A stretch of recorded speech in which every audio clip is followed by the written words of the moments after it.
देहरादून में लोक संवर्धन मेले का शुभारंभ, देश भर के कारीगरों को मिला बड़ा मंच।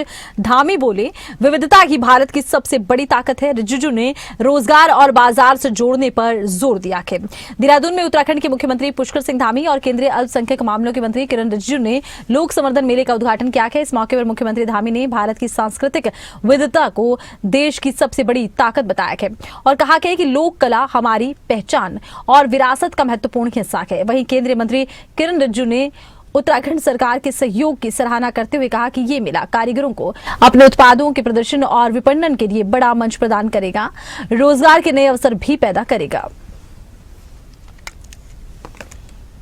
संकल्प लिया है और हमारी सरकार का भी ये स्पष्ट विश्वास है कि विकसित उत्तराखंड का सपना तभी साकार होगा जब समाज का कोई भी वर्ग विकास की यात्रा में पीछे न छूटे। इस विकास की यात्रा में सभी सहभागी बने, सभी साथ साथ चलें। इसलिए हमारी सरकार अन्य वर्गों के साथ साथ अल्पसंख्यक कल्याण, समाज के सर्वांगीण विकास के लिए भी निरंतर कार्य कर रही है। इसके अंतर्गत हमारी सरकार ने उत्तराखंड अल्पसंख्यक शिक्षा अधिनियम 2025 लागू कर राज्य में देश की पहली ऐसी आधुनिक एवं पारदर्शी शिक्षा व्यवस्था स्थापित करने का प्रयास किया है, जो अल्पसंख्यक शिक्षण संस्थानों को एक नई दिशा देने का कार्य करेगी और मदरसों को भी आधुनिक शिक्षा से जोड़ने का काम करेगी। हमने आर्थिक रूप से कमजोर अल्पसंख्यक परिवार के बच्चों को कक्षा 1 से लेकर पीएचडी तक छात्रवृत्ति की व्यवस्था की है।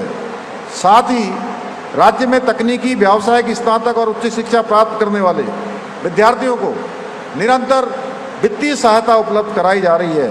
इसके अलावा मुख्यमंत्री अल्पसंख्यक मेधावी बालिका प्रोत्साहन योजना के माध्यम से मेधावी छात्राओं को उच्च शिक्षा के लिए आर्थिक प्रोत्साहन भी दिया जा रहा है। साथ ही प्रतिभाशाली युवाओं को प्रशासनिक एवं अन्य प्रतिष्ठित सेवाओं तक पहुंचाने के उद्देश्य से मुख्यमंत्री अल्पसंख्यक प्रोत्साहन योजना भी संचालित की जा रही है।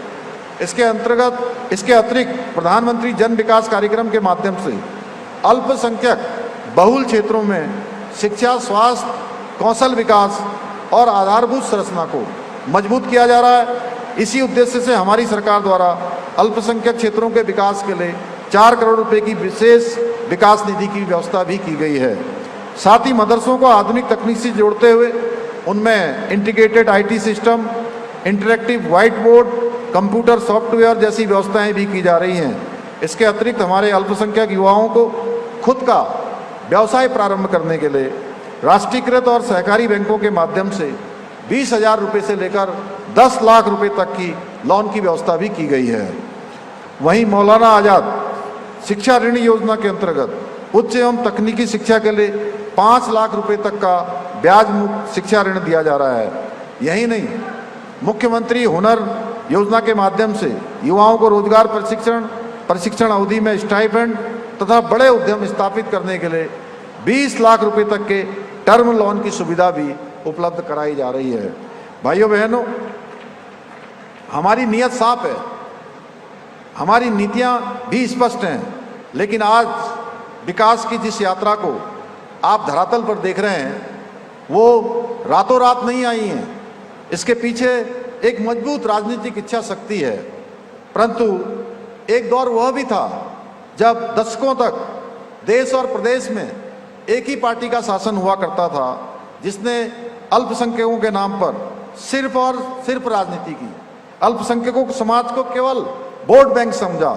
अल्पसंख्यक समाज को विकास की मुख्य धारा से दूर रखा गया, क्योंकि वो जानते थे कि अगर गरीब का बच्चा पढ़ लिख गया, तो अगर अल्पसंख्यक समाज का युवा आत्मनिर्भर हो गया तो उनकी नफरत और तुष्टीकरण और वोट बैंक की राजनीति पूरी तरह से बंद हो जाएगी, उस पर ताला लग जाएगा।